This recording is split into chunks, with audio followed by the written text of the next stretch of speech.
খামারের মুরগি বড় হয়ে গেছে, বিক্রি করা শুরু করে দিয়েছে। কালকে পাইকাররা বেশি অর্ধেক মুরগি নিয়ে গেছে আর টুকটাক বাড়িতে বিক্রি করছে। দুদিন পরে আবার সবগুলো মুরগি নিয়ে যাবে। খামারে যখন মুরগি থাকে তখন তো কোনো টেনশন থাকে না, যখনই ইচ্ছে হয় তখনই খামার থেকে গিয়ে মুরগি এনে তারপর রান্না করা যায়। মুরগি শেষ হয়ে গেলে 1-1.5 মাসের ভেতরে আর মুরগি পাওয়া যায় না, তাই যেই দিন মুরগি নিয়ে যায় সেদিন আমাদের বাড়ির জন্য রেখে দেয়। প্রত্যেক বাড়ি রেখে দেয়, যতটা লাগে একবারে সব রেখে দেয়। সবগুলো মুরগি একসাথে ছুলে পিস পিস করে কেটে তারপর ফ্রিজে রেখে দেয়। যখন দরকার হয় তখন ফ্রিজ থেকে নামিয়ে রান্না করে। আমার মা মুরগিগুলো সব পিস পিস করে কেটে নিচ্ছে আর মুরগির হাত পা গিলা কলিজা এগুলো সব যে মুরগি ছুলে দিয়েছে তাকে দিয়ে দিবে। এই মুরগি খাওয়া শেষ হতে হতে খামারের মুরগি একটু বড় হয়ে যাবে, তখন খামার থেকে এনে রান্না করা যাবে। আমি চিকেন ফ্রাই বানাবো মাকে বলার পর মা মুরগিগুলো কেটে দিয়েছে। মুরগির বুকের যে হাড় ছাড়া মাংসগুলো, ওই মাংসগুলো লম্বা লম্বা পাতলা পাতলা করে কেটে দিয়েছে। আমি মাংসগুলো পরিষ্কার করে ধুয়ে নিয়েছি। চিকেন ফ্রাই বানানোর জন্য মাংসগুলোর মধ্যে মশলা মাখিয়ে নিব। সবার প্রথমে একটা ডিম দিয়ে দিলাম, তারপর আদা রসুন বাটা দিয়ে দিলাম, তারপর দিয়ে দিলাম জিরার গুঁড়া, গোটার গুঁড়া, মরিচের গুঁড়া, লং,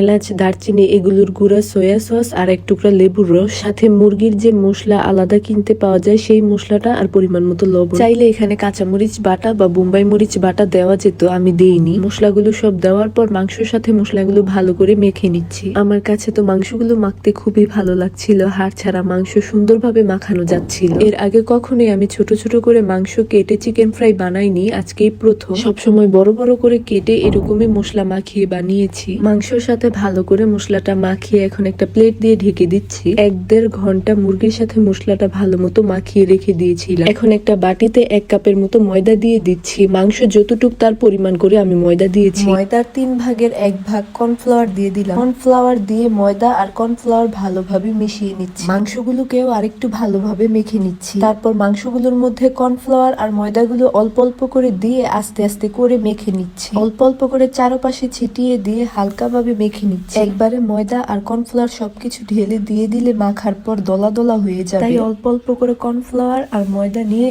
মাংসের চারপাশটায় ছিটিয়ে দিয়ে হালকাভাবে মাখতে হবে, যেন মাংসের চারপাশটাই সুন্দরভাবে হয়। চাইলে একটা একটা করে মাংসের পিস নিয়ে তারপর ময়দার মধ্যে মেখে ভাজা যেত, কিন্তু এইভাবে করলে অনেক সময় লাগবে, তাই আমি একবারেই ময়দা দিয়ে মাংসটা মাখিয়ে নিচ্ছি। মাংসগুলো ভাজার জন্য চুলা জ্বালিয়ে ফ্রাই প্যান বসায় দিয়েছি, তারপর তেল দিয়ে দিচ্ছি। তেলগুলো ভালো মতো গরম হয়ে যাওয়ার পর একটা একটা করে মাংসগুলো নিয়ে তেলের মধ্যে দিয়ে দিচ্ছিলাম। মাংসগুলো সব একসাথে লেগে আছে, তাই একটা একটা করে তেলের মধ্যে দিচ্ছিলাম। নেড়েচেড়ে মাংসগুলো ভালো মতো ভেজে নিয়েছি। ছোট ছোট মাংস দেখে তাড়াতাড়ি ভাজা হয়ে গেছে। ভাজার পর মাংসগুলো একবারে ক্রিস্পি হয়েছে। ভাজার সময় একটা খেয়ে দেখেছি লবণ টবণ সবকিছু ঠিকঠাক হয়েছে কি। সবগুলো মাংস ভেজে ফেলেছি। মাংস দিয়ে খাওয়ার জন্য সাথে মেয়োনিজ বানাবো। মেয়োনিজ বানানোর জন্য ব্লেন্ডারের ভেতরে একটা ডিম ভেঙে দিয়ে দিলাম, তারপর 2 চামচ চিনি দিয়ে দিলাম, পরিমাণ মতো লবণ দিয়েছি, কয়েকটা গোলমরিচ দিয়েছি, 4 কোয়া রসুন দিয়েছি, তারপর দিয়ে দিচ্ছি গুঁড়া দুধ, টমেটো সস, 1 টুকরা লেবুর রস পুরোটাই দিয়ে দিলাম, তারপর দিয়ে দিলাম একটা কাঁচামরিচ আর দিয়ে দিচ্ছি সয়াবিন তেল। সবকিছু দিয়ে ব্লেন্ডারে ঢাকনা লাগিয়ে ব্লেন্ড করে নিয়েছি। হয়ে গেছে মেয়োনিজ। মেয়োনিজের কালারটা অনেক সুন্দর হয়েছে, মনে হচ্ছিল দোকানের কেনা মেয়োনিজ। আর এই মেয়োনিজটা এত মজা হয়, আমি সবসময় এই মেয়োনিজটাই বানাই। কেউ না জেনে খেলে বুঝবেই না এটা যে কাঁচা ডিম দিয়ে বানানো। চিকেন ফ্রাই গুলো অনেক মজা হয়েছিল আর মেয়োনিজটা তো অনেক বেশি মজা হয়েছে, মনেই হচ্ছিল না ঘরে বানানো মেয়োনিজ। বাইরে যে মুরগি পোড়া বিক্রি করে, সাথে মুরগির গ্রিল বিক্রি করে, ওইগুলোর সাথে এই সসটাই দেয়, তবে ওই সসটা আরো বেশি পাতলা থাকে। গরম গরম চিকেন ফ্রাই গুলো মেয়োনিজ দিয়ে খেতে অনেক মজা লাগছিল।